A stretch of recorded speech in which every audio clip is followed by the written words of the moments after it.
Abu Nawas dan Baginda Raja.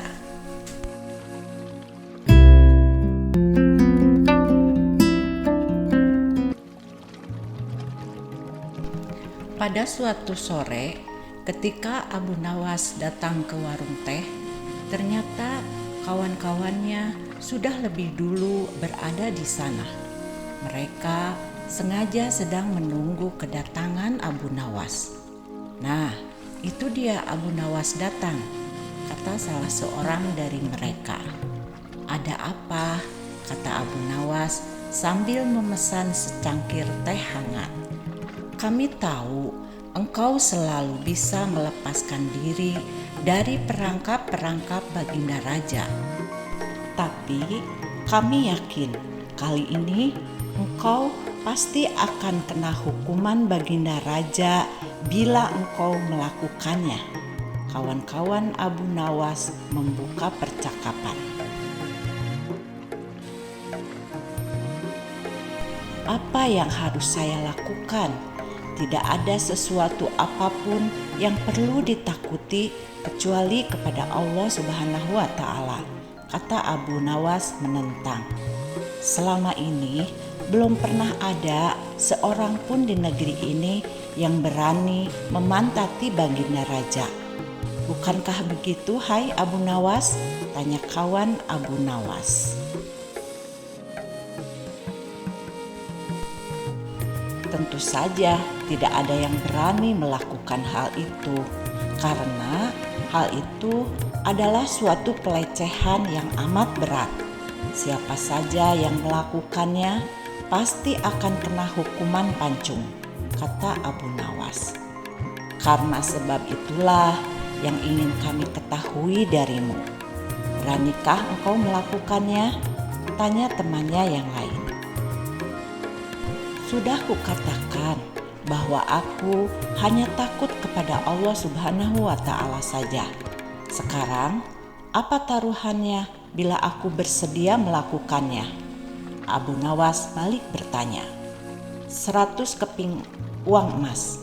Selain itu, Baginda harus tertawa pada saat engkau pantati," tantang mereka.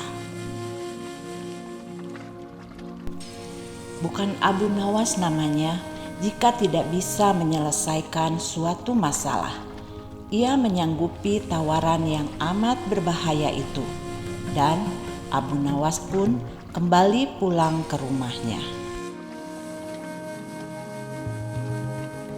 Sebaliknya, dengan kawan-kawan Abu Nawas, mereka merasa tidak yakin jika Abu Nawas sanggup untuk memantati Baginda Raja dan membuat Baginda Raja tertawa. Karena tantangan ini sangat berat, di mana jika dilakukan oleh Abu Nawas, maka ia harus berhadapan dengan algojo pemenggal kepala.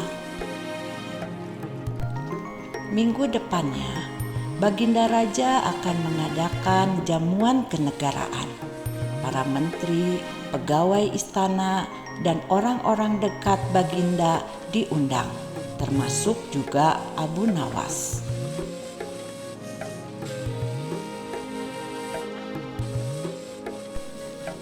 Abu Nawas merasa hari-hari berlalu dengan cepat karena ia harus menciptakan jalan keluar yang paling aman bagi keselamatan lehernya dari pedang algojo. Tetapi bagi kawan-kawan Abu Nawas, hari-hari terasa amat panjang karena mereka sudah tidak sabar menunggu pertaruhan yang amat mendebarkan itu.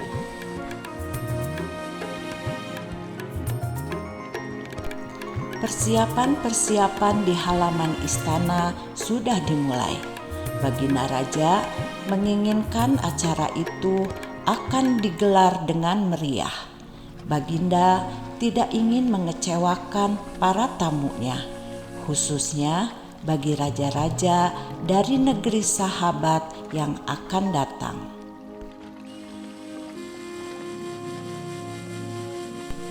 Akhirnya, hari yang dijanjikan telah tiba. Semua tamu sudah datang kecuali Abu Nawas.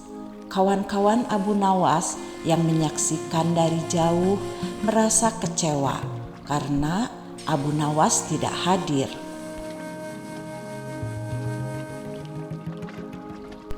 Namun, ternyata mereka keliru.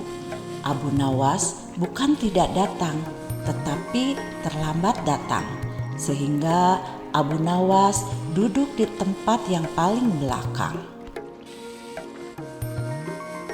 Ceramah-ceramah yang mengesankan mulai disampaikan oleh para ahli pidato.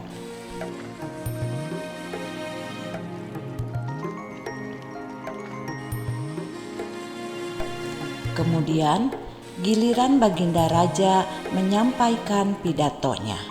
Setelah menyampaikan pidato, Baginda melihat Abu Nawas duduk sendirian di tempat yang tidak ada karpetnya.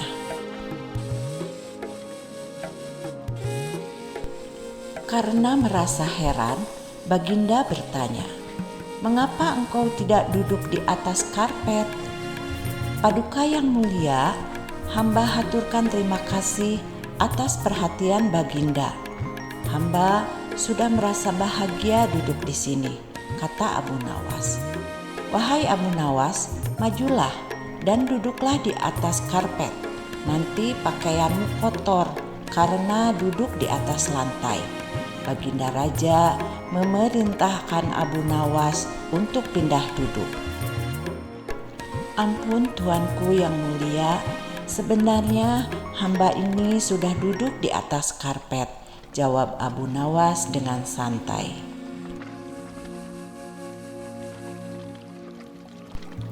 Baginda bingung mendengar pengakuan Abu Nawas, karena Baginda melihat sendiri Abu Nawas duduk di atas lantai.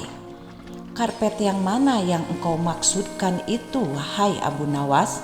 tanya Baginda masih bingung. "Karpet hamba sendiri tuanku yang mulia. Sekarang hamba selalu membawa karpet kemanapun hamba pergi," kata Abu Nawas seolah-olah menyimpan misteri. "Tetapi sejak tadi aku tidak melihat karpet yang engkau bawa," kata Baginda Raja bertambah bingung. "Baiklah Baginda yang mulia, kalau memang ingin tahu, maka dengan senang hati hamba akan menunjukkan kepada Paduka yang mulia," kata Abu Nawas sambil bergeser ke depan. Setelah cukup dekat dengan Baginda, Abu Nawas berdiri, kemudian menungging menunjukkan potongan karpet yang ditempelkan di bagian pantatnya. Abu Nawas kini seolah-olah memantati Baginda Raja.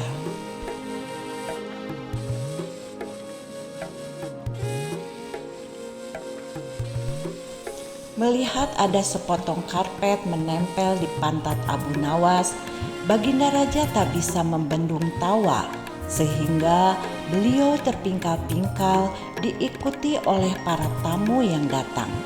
Menyaksikan kejadian yang menggelikan itu, kawan-kawan Abu Nawas merasa kagum. Mereka harus rela melepas 100 keping uang emas untuk Abu Nawas.